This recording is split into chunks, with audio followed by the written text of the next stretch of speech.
Have you ever been hit by a sound? I mean, not just heard it, but really felt it, like deep in your bones. A riff, maybe, or a voice, a rhythm that just grabs you and changes how you think about music? That kind of spark.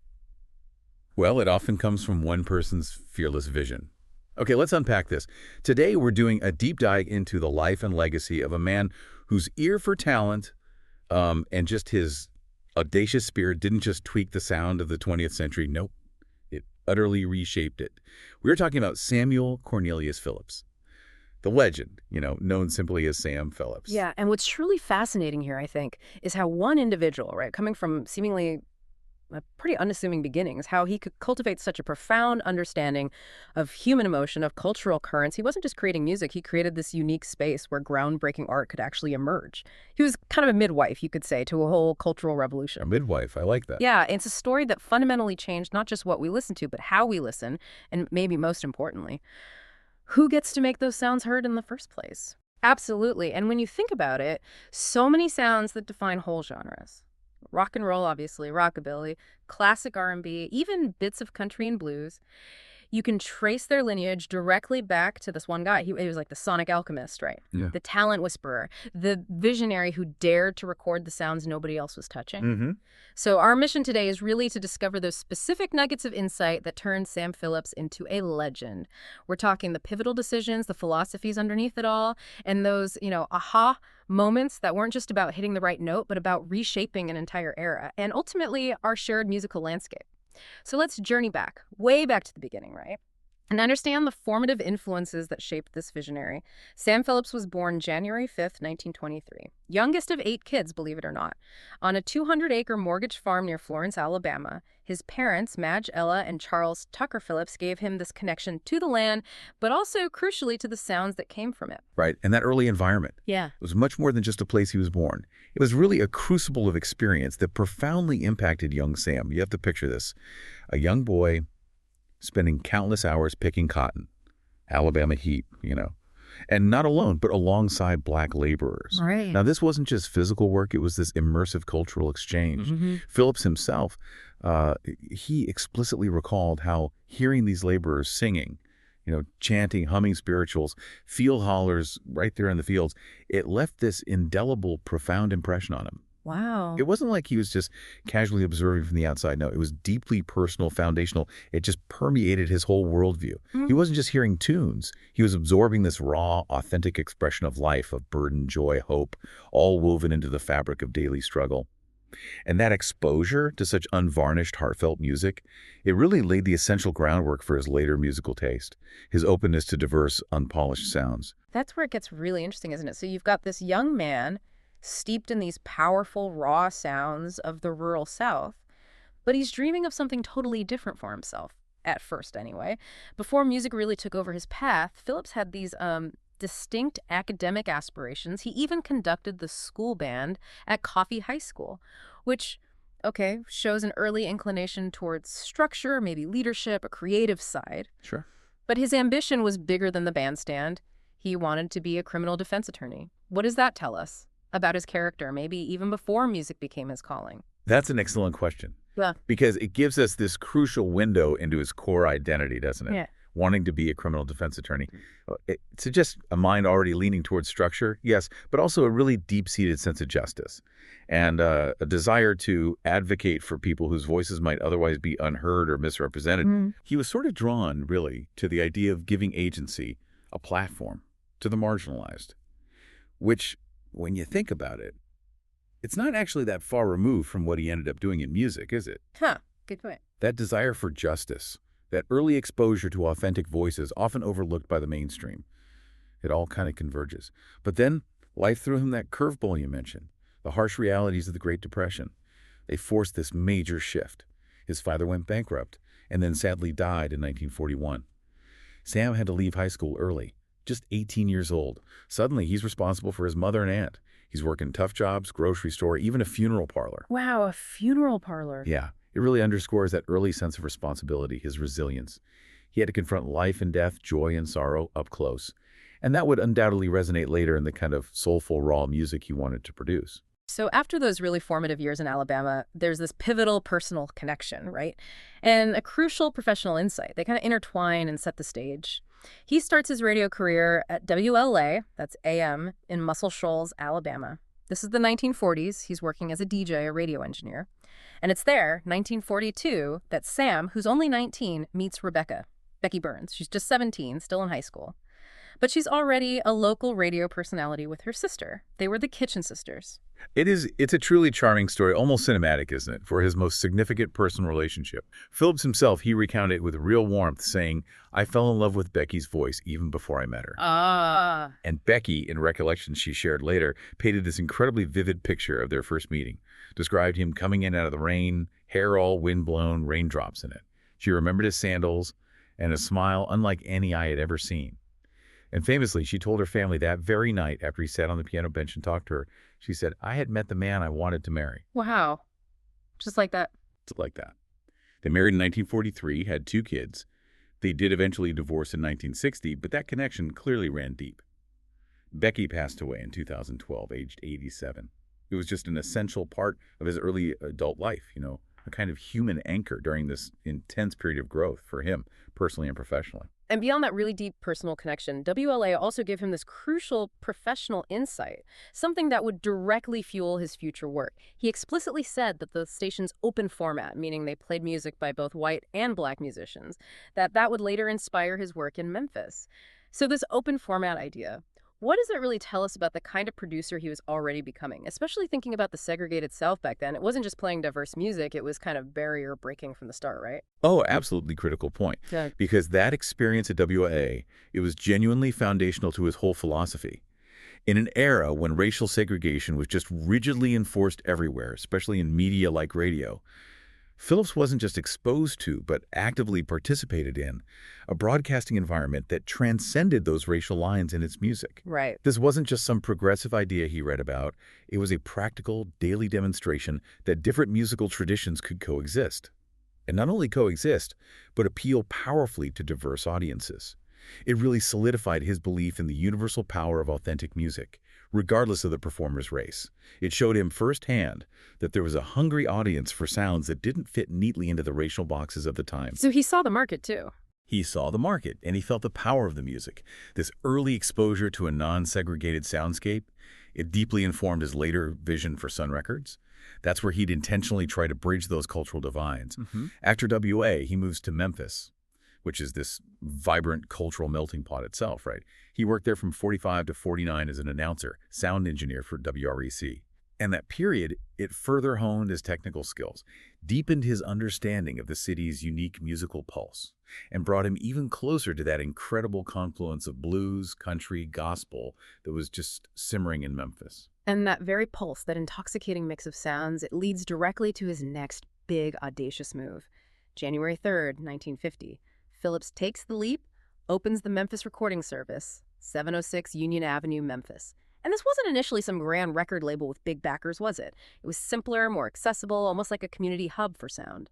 Yeah, this is really where we start to see Phillips' genius for creating an environment of possibility, a space where raw talent felt, safe, encouraged. The initial function of the Memphis Recording Service, it was remarkably democratic for the time. It let anyone, particularly amateurs, record. You could literally walk in off Union Avenue, paid a few bucks, and cut your voice, your band, onto an acetate disc. Wow, like a photo booth for sound. Kind of. And it was such a stark contrast to the rigid, often exclusive major labels who were the gatekeepers, right? Phillips was about opening doors, not slamming them shut. And through those very doors walked some absolute legends, often before anyone else knew their names.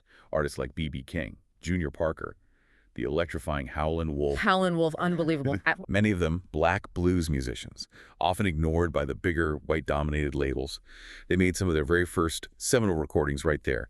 And Phillips, he wouldn't just keep these recordings. He'd license them, sell them to larger labels, like Chess Records up in Chicago.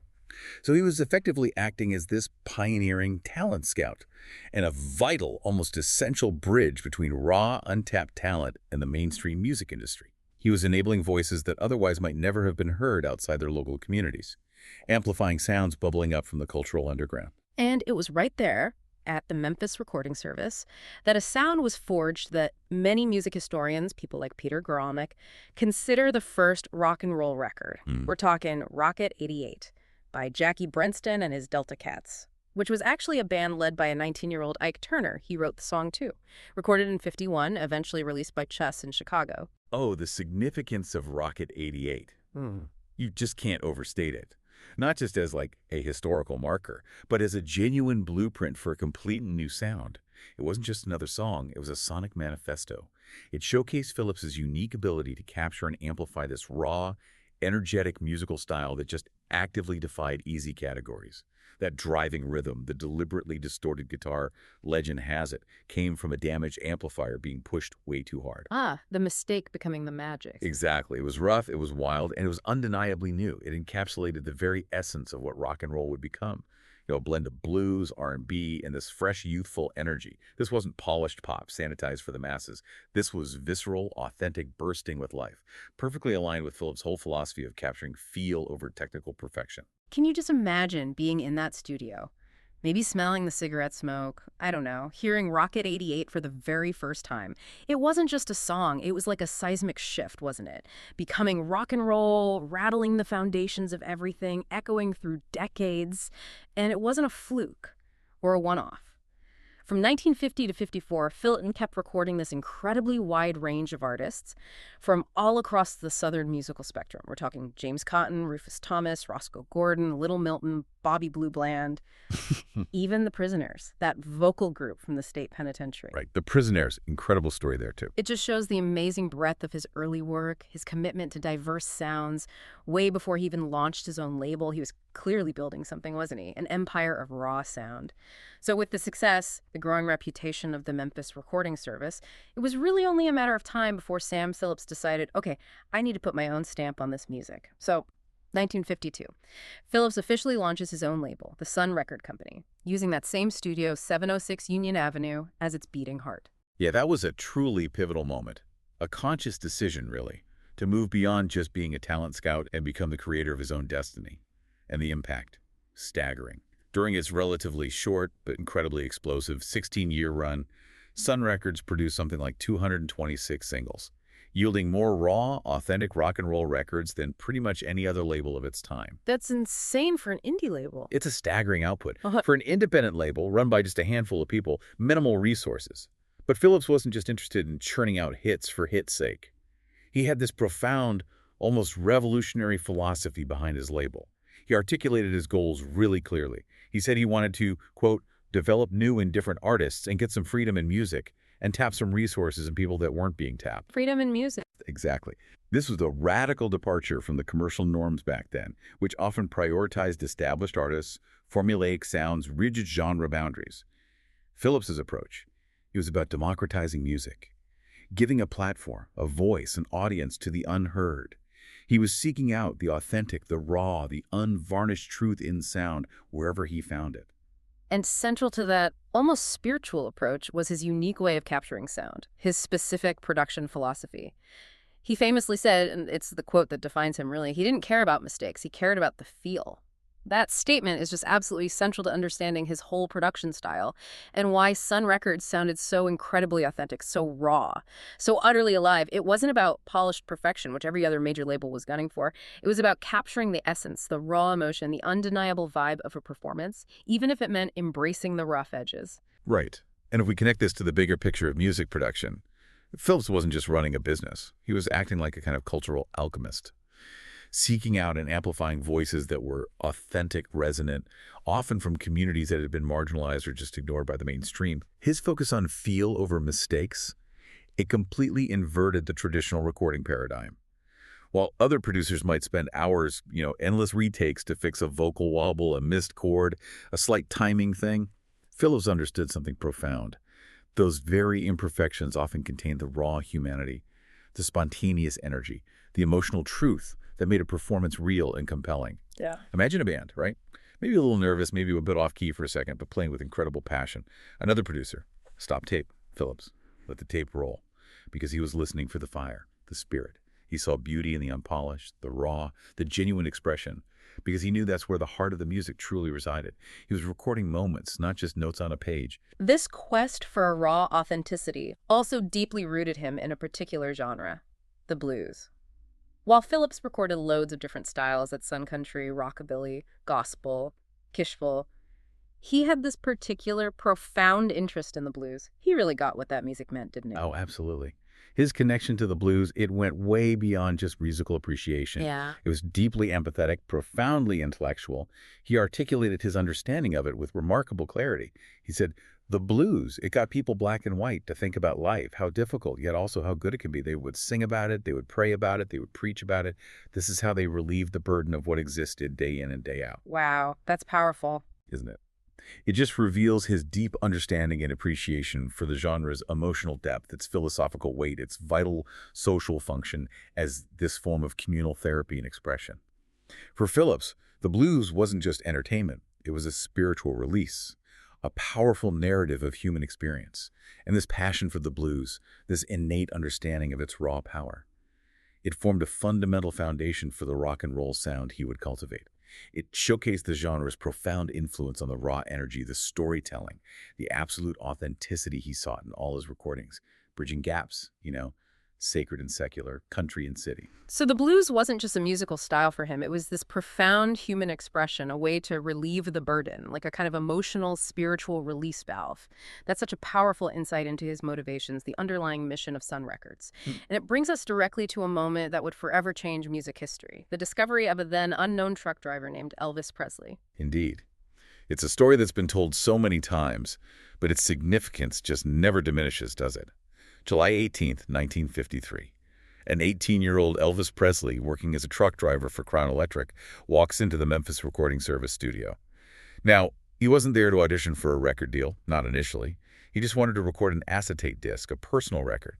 Maybe as a gift for his mother, Gladys, who he adored. Right, the story goes it was for his mom. Exactly. And crucially, Phillips himself didn't actually meet Presley on this first visit. It was through the keen ear, the mediation of Marion Keisker. She was a longtime collaborator at the studio, a well-known Memphis radio personality. She's the one who first truly recognized Presley's talent. Keisker heard something utterly unique, compelling in Elvis's voice and delivery as he sang, "My Happiness," and "That's When Your Heartaches Begin." She turned on the tape recorder during a session. She later played it for Phillips. And it was really Keisker's persistent encouragement, her belief in Elvis, that gradually, crucially, warmed Phillips to the idea of recording him professionally.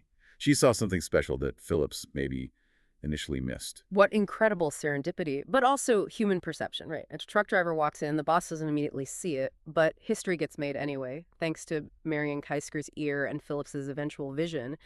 But like you said, he wasn't immediately blown away. What was his initial reaction, and how did that evolve into launching Elvis's career? Well, that's the fascinating part. Phillips wasn't immediately impressed during Presley's actual audition in '54, even after Keisker kept prompting him. Elvis sang a few country ballads, and while his voice was good, sure, didn't ignite that unique spark, Phillips was always searching for that raw, unpolished feel. It wasn't until Phillips, maybe a bit frustrated, asked him what else he could sing. And Elvis launched into this impromptu, incredibly energetic, deeply rhythmic version of Arthur Big Boy Crudup's blues standard, "That's All Right, Mama." Ah, the magic moment. That was the catalyst. It was just raw, energetic. It resonated deeply with Phillips's desire for authenticity, his understanding of the blues' power. He immediately got its potential, unprecedented potential. He famously called up Dewey Phillips, no relation to the DJ at WHBQ 560, played the song on his hugely popular Red Hot and Blue program, and boom, Elvis's regional career basically launched overnight. Just like that. And here's that interesting fact again, highlighting the weird alchemy of early rock and roll for the first 6 months or so. The flip side of that single Blue Moon of Kentucky, which was Presley's incredibly upbeat, almost frantic version of a Bill Monroe bluegrass song, was actually slightly more popular than "That's All Right, Mama." No kidding, the bluegrass side. Yeah, it just showed how these diverse, seemingly separate influences could merge into something totally new and captivating, hitting different audiences in different ways. That's truly fascinating. It really speaks to Phillips's patience, his vision, and yeah, Marion Keisker's crucial ear, seeing something beyond the obvious, beyond convention.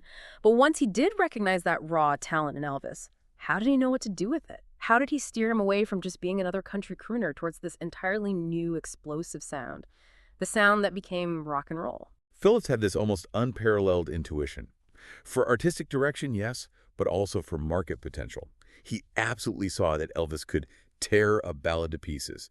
He knew Elvis had this beautiful crooning voice, could captivate with traditional country or pop, but Phillips actively, and quite deliberately, guided him away from that safer, more predictable path. He famously told Elvis, and recalled later, "If I had released a ballad, I don't think you would have heard of Elvis Presley." Wow, that's definitive. It was a conscious, strategic decision. Push boundaries, create something truly new, rather than just polish existing forms or try to fit Elvis into some predetermined genre box. He recognized Elvis's unique power lay in that electrifying fusion. Country, blues, gospel, delivered with unprecedented energy, a rebellious charisma, and undeniable, magnetism that nobody else had harnessed like that before. And while Elvis wasn't yet nationally known, his regional singles, his growing success, it became this irresistible magnet for Sun Records. Suddenly, aspiring singers from all across the South were flocking there, hoping to find their own Sam Phillips, their own path to that authentic sound. And attract them he did. Phillips's pivotal role in early rock and roll may be most famously exemplified by that legendary, almost mythical $1 Million Quartet jam session. December 4th, 1956. You just picture it in your mind and it still sends shivers down your spine, doesn't it? Oh, it's an iconic scene. Perfectly encapsulates the spontaneous magic Phillips could conjure at Sun's studio. Picture this. Jerry Lee Lewis, right? The Killer. He's in the studio pounding away at the piano, backing up Carl Perkins on a recording session. Suddenly, completely unexpectedly, Elvis Presley walks in. He's already a massive national sensation by this point, just dropping by to visit. Just casually pops in. Right. And Phillips, ever the impresario, doesn't hesitate. Picks up the phone, calls Johnny Cash, who's performing nearby, tells him, "Get down here." And this leads to this entirely impromptu, unscripted jam session, featuring these four legends, Elvis, Cash, Perkins, Lewis. Imagine the energy, the raw talent, just converging by sheer chance, and Phillips' quick thinking to capture it on tape. It wasn't about perfection. It was about the confluence of these titanic personalities, their shared love of music. Imagine being a fly on the wall for that session. The sheer, unadulterated talent, the serendipity, it's legendary.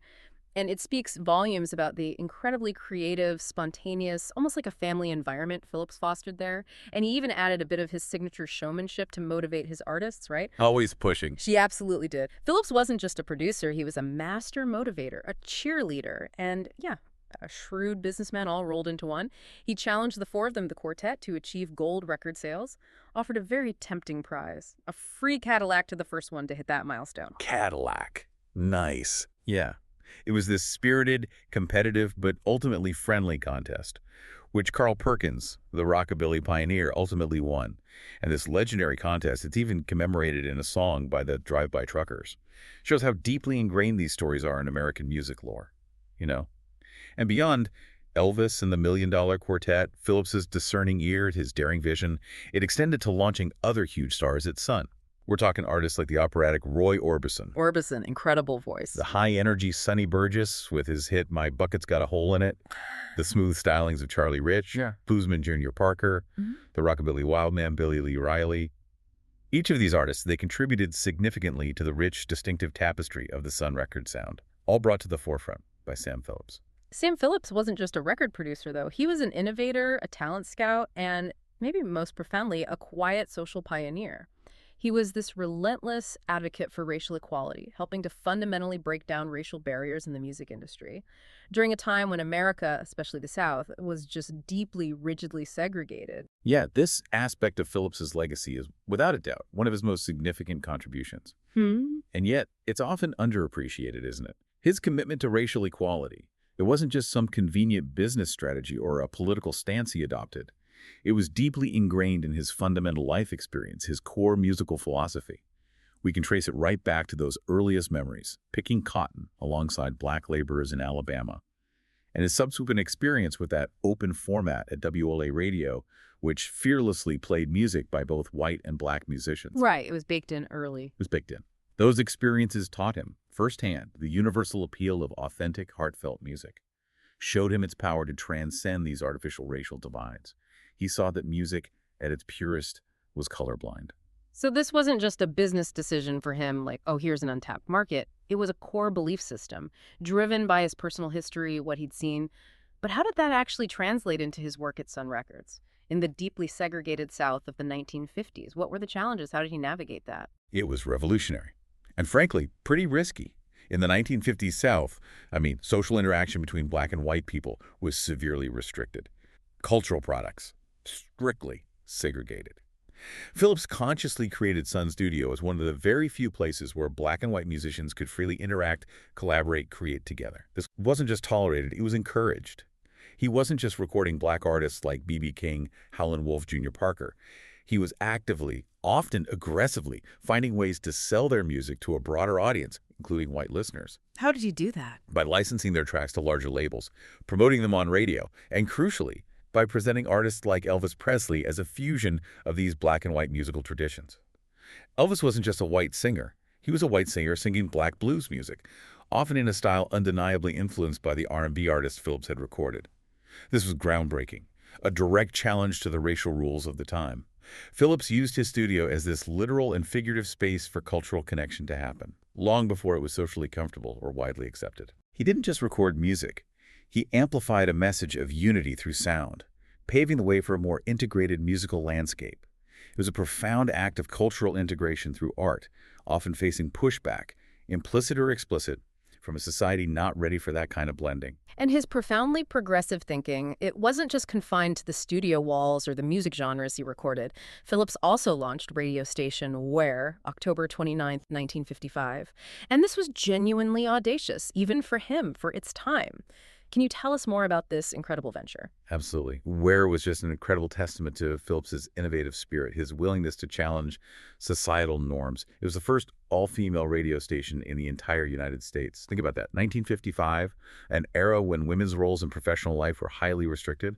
Phillips builds a station where almost every single position, on-air announcers, engineers, sales, admin staff, almost every job was held by a woman. That's amazing. It was virtually unheard of, deeply progressive.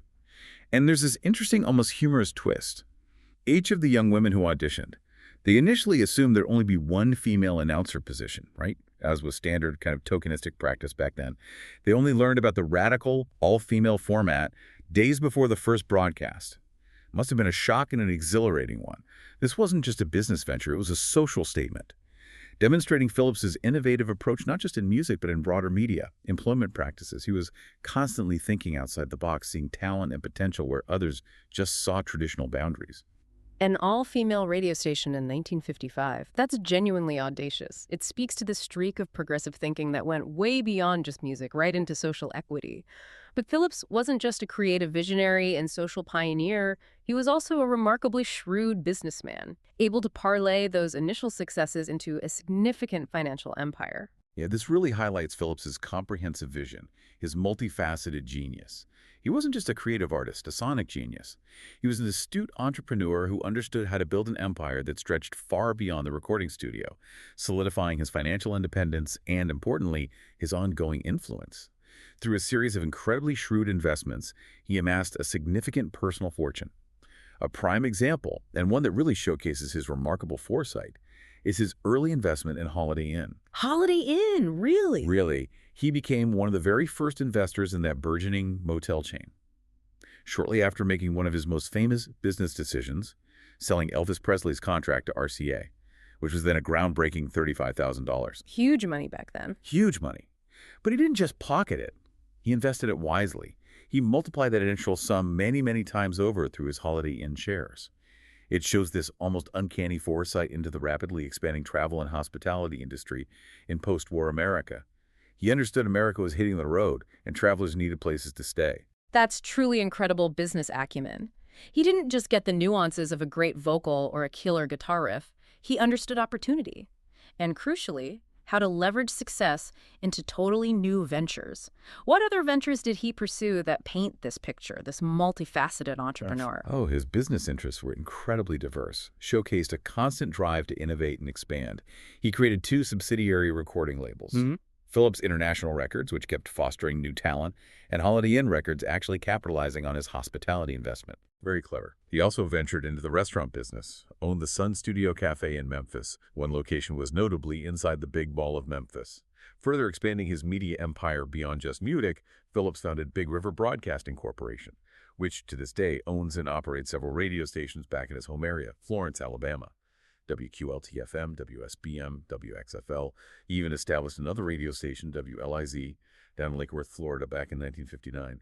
It paints this picture of a man who, having carved out his niche in music, wasn't content to just rest on his laurels. He constantly sought new avenues for growth, for influence, building on his initial success in music to create this truly diversified empire. He was a master at identifying trends early and planting seeds for future growth. So, by the mid-1960s, Phillips is rarely recording new stuff himself. The original Sun Studios' prominence as a hitmaker kind of waned as the music landscape shifted. He built a satellite studio, kept expanding his radio ventures, but he eventually sold some records to Shelby Singleton in 1969. But his sons, Knox and Jerry, they carried on the legacy, right? Notably working at Phillips' recording studio in '77. And Sam even joined them to oversee recordings on John Prine's album Pink Cadillac. So his direct involvement lessened, maybe, but his influence, obviously, never faded. Never faded. And that enduring influence, it's reflected in the sheer volume and diversity of his accolades. His impact was just so vast, transcending specific genres like rock and roll to touch blues, country, even pop. Yeah. It's evidenced by his numerous prestigious awards. He was rightfully part of that inaugural group inducted into the Rock and Roll Hall of Fame in 1986, and notably, the very first non-performer to get that honor. First non-performer. That says it all. It really does. A powerful testament to his behind-the-scenes genius. He's also recognized by the Rockabilly Hall of Fame, the Alabama Music Hall of Fame, '87. Got a Grammy Trustees Award for Lifetime Achievement in '91, acknowledging his profound, decades-long contributions, his deep impact on the blues community. Recognized with his induction into the Blues Hall of Fame in '98, and in 2001, he joined the esteemed Country Music Hall of Fame. Most recently, part of the inaugural class of the Memphis Music Hall of Fame in 2012.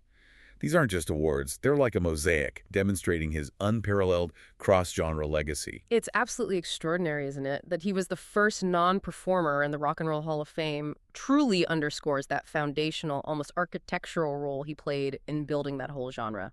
And his larger-than-life story, his incredibly unique character, it's even captured the imagination of Hollywood. Various portrayals over the years, Charles Cyphers back in '79 in Elvis, Dallas Roberts in Walk the Line, and there's even the exciting announcement that Leonardo DiCaprio is set to portray him in a forthcoming film. Right, that'll be interesting to see. It just shows his continued cultural relevance, the enduring fascination with his pivotal revolutionary role. He became as much a character in the story as the artists he discovered, didn't he? He really did. And fittingly, his passing was marked by this poignant, almost poetic, symbolic timing. It truly underscored the immense cultural significance of what he built. Sam Phillips died of respiratory failure, age 80, on July 30, 2003, in Memphis. What makes that timing so remarkable is that his death occurred only one day before the original Sun Studio was officially designated a National Historic Landmark. Wow, one day. One day.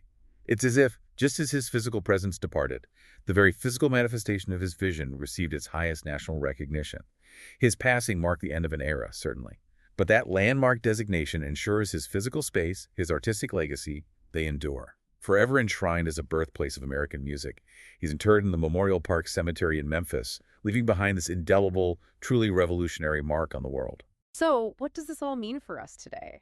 Listening back, thinking about it all, Sam Phillips wasn't just a record producer. He was, like we said, a sonic alchemist, a shrewd, visionary businessman, and a quiet, often unsung revolutionary who saw potential and beauty where others saw only boundaries. Or maybe even worse, nothing at all. He was just driven by this unyielding belief in authenticity, in the power of human expression, and in the inherent worth of voices that had been historically overlooked. Yeah, he taught us that true innovation often comes not from chasing perfection, right? But from listening intently to the mistakes, from seeking out the feel and the unexpected, and from daring to give a voice to the untamed, the raw, the unpolished. His legacy is so much more than just a catalog of hit records. It's really a profound blueprint for how a clear creative vision, coupled with astute business acumen and this deep, empathetic understanding of diverse cultural expressions, how all that can fundamentally shift cultural landscapes and even courageously challenge entrenched societal norms. He didn't just record music, he amplified a revolution that continues to echo in pretty much every song we hear today. That's perfectly put, and it truly makes you think, doesn't it, how much one person's vision can change everything. And as we wrap up this deep dive, maybe consider this. In a world that's increasingly saturated with automation, with algorithms pushing curated perfection, with this constant drive for the flawlessly polished product, What mistakes are we overlooking today that might hold the key to the next great cultural breakthrough? What raw, unpolished feel, what authentic human expression are we maybe missing or filtering out just because we're too focused on the conventional, on the safe, on the pre-approved product? It's a question Sam Phillips answered with every groundbreaking record he ever made, and it's a question that resonates just as powerfully right now.